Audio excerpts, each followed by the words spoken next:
नाम गुम जाता है।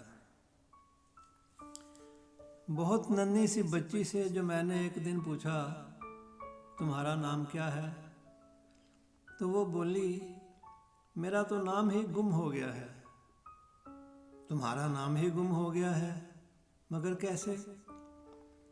तो वो बच्ची बड़ी मासूमियत से फिर लगी कहने, वो मेरा नाम रखा था सराहने मेरी अम्मी ने, वो कोई ले गया है।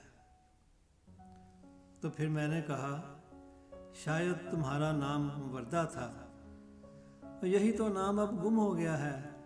अब मैं नोनी हूँ। कहा मैंने, नोनी तो बड़ी आपा को कहते हैं।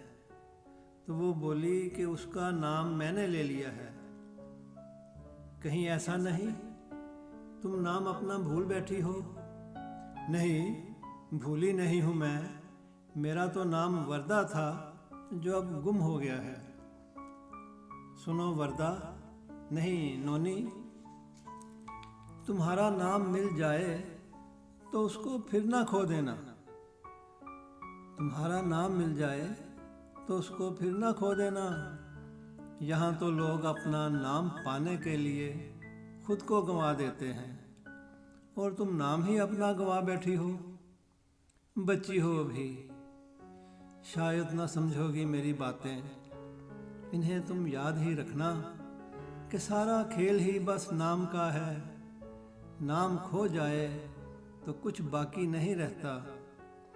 यही एक नाम होने और न होने के सफ़र की इब्तिदा है। तुम्हारा नाम मिल जाए तो उसको फिर न खो देना।